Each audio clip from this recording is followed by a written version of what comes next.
Usaha memperkasa STI dan STEM antara fokus lintas langsung dari Sabah. Perinciannya bersama Suaran Shah. Silakan Suaran. Ya Zahira, pembudayaan sains, teknologi dan inovasi STI dan sains, teknologi, kejuruteraan dan matematik STEM di negeri ini terus diperkasa. Antara program pembudayaan itu termasuklah mengalami sains jelajah pencerahan inovasi di Sabah dengan kerjasama Museum Sains Teknologi China dan Museum Sains Teknologi Guangzhou.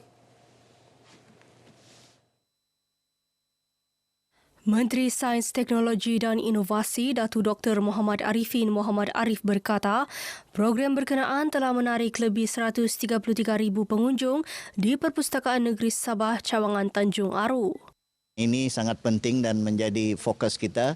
Kedua, berhubung dengan modal insan di mana kita memerlukan anak-anak atau pelajar yang mampu dalam TVET. Dan yang ketiga, untuk memperkasa budaya membaca di kalangan masyarakat khususnya generasi muda. Datuk Dr. Muhammad Arifin ditemui pemberita selepas menyempurnakan Majlis Anugerah Perkhidmatan Cemerlang 2023 kementeriannya di Kota Kinabalu.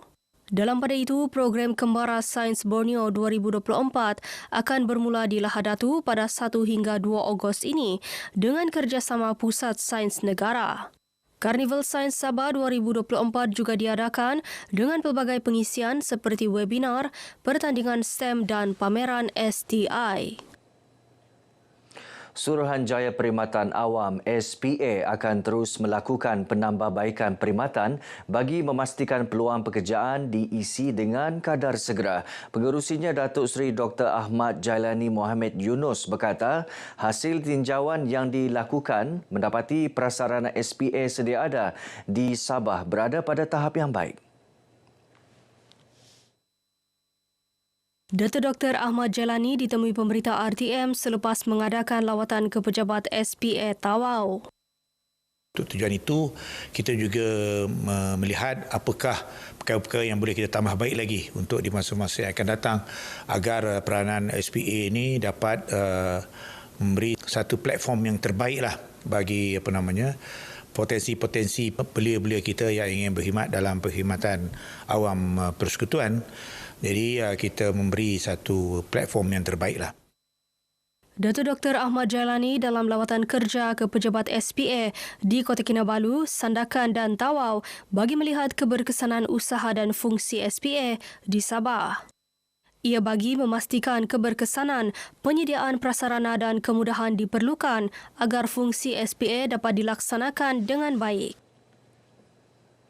Debaran siapakah bakal dinobatkan sebagai juara pertandingan seni warisan Juara Limbai 2024 bakal diketahui malam ini. 10 pasukan dari 5 sekolah menengah dan 5 sekolah rendah akan berentap dalam pertandingan akhir itu yang berlangsung di Pusat Kebudayaan Rumpun Bajau Sama, Tuaran. Malam tadi berlangsungnya raptai penuh bagi memastikan pertandingan ini berjalan lancar dengan semua kru terlibat termasuk penerbitan TV dan teknikal giat membuat persediaan akhir. Turut berada di lokasi Pengarah Penyiaran Sabah Salma Hashim dan Ketua Penolong Pengarah Rancangan TV RTM Sabah Aris Arapa. Dari segi persiapan kita bermula daripada hari Ahad lepas, dari segi setup, dari segi pentas, dari segi lampu semua.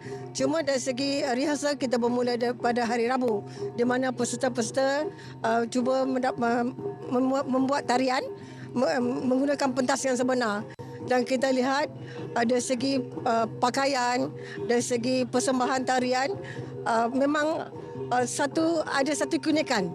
Dan falsafah dari segi tarian amat kata sangat menarik. Di sebalik tarian itu ada falsafahnya. Dan kita telah pun memulakan latihan bersama dengan pihak penerbitan dan juga teknikal RTM dan mereka telah membuat persiapan yang sewajarnya berdasarkan kepada kehendak dan juga keperluan pertandingan ini serta ingin menepati apa yang ingin disasarkan oleh RTM. Ketua Menteri Datuk Seri Panglima Haji Jinor dijangka menyempurnakan Majlis Perasmian Pertandingan Seni Warisan Juara Limbai ini. Baik, untuk perkembangan lanjut kita bersama dengan wartawan Magdalena Depol yang kini berada di Pusat Kebudayaan Rumpun Bajau Samatuaran bersama menanti debaran siapakah bakal juara Limbai 2024. Magdalena, teruskan dengan laporannya. Baik, terima kasih Suaran. Penganjuran pertandingan ini sebagai satu usaha memartabatkan seni warisan dan mengekalkan kesinambungan budaya agar diwarisi generasi akan datang. Ia juga relevan dengan masyarakat, mengekalkan seni tari budaya masyarakat setempat. Baik, bersama dengan saya ketika ini salah seorang guru pengiring yang juga menghantar para pesertanya untuk pertandingan pada malam ini. Terima kasih Encik Franzi Abdul Rahman selaku guru pengiring daripada SK Sembulan ya. Dan menjelang pertandingan malam ini, bagaimana persiapan kumpulan dan juga harapan daripada Chief sendirilah? Okey, terima kasih atas soalannya tadi tu. Baik, kami sebagai pasukan selangkah tari, kami telah menjalani latihan intensif yang cukup rapi yang mana kami telah melakukan latihan teknikal dan fizikal di mana kami cuba meningkatkan stamina dan kekuatan selain daripada memperhalusi kami punya teknik tarian. Itu yang pertama. Yang kedua ialah kami cuba memantapkan kami punya dari segi koreografi yang mana kami cuba bekerja keras untuk memberi koreografi yang menarik dan berinovasi yang mana kita cuba menggabungkan elemen-elemen tradisional dan moden dalam persembahan tarian kami ini. Harapan kami sebagai pasukan selangkah tari ialah kami berharap kami dapat memberi harapan, dapat memberi persembahan yang terbaik pada malam ini. Itu. Okey, baik, terima kasih sekali lagi Cik Franzi Abdul Rahman. Okey, selamat bertanding dan juga semoga berjaya ya. Baik, di mana pertandingan seni warisan juara Limbai 2024 ini dijayakan bersama Kerajaan Negeri sebagai penaja utama serta rakan strategik seperti Jabatan Pendidikan Negeri Sabah, Lembaga Kebudayaan Negeri Sabah, Persatuan Rumpun Bajau Sama Sabah dan AJF Production Sdn Bhd. Dan juara bakal membawa pulang wang tunai berjumlah RM7,000 dan naib juara RM5,000, tempat ketiga RM3,000 dan juga pasukan yang mendapat tempat keempat dan kelima turut akan membawa pulang hadiah sagu hati. Dan juga kita mengalu-alukan masyarakat setempat di sekitar kawasan Tuaran dan juga di sekitar Kota Kinabalu untuk datang sama-sama meriahkan dan juga menyokong acara pada malam ini agar warisan yang dipersembahkan juga dapat kita kekalkan dan juga kita dedahkan kepada anak-anak muda supaya warisan terus kekal sehingga ke anak ataupun generasi baru. Baik, sekian laporan daripada saya Magdalena Depol, RTM, kembali ke studio bersama Suaran. Baik, terima kasih Magdalena. Berita seterusnya, peminat sukan lasak di Tawau kini berpeluang menjalankan aktiviti kegemaran mereka di tempat yang lebih selesa dengan terbinanya Taman Permainan Sukan Lasak Skate Park di Kompleks Sukan Tawau.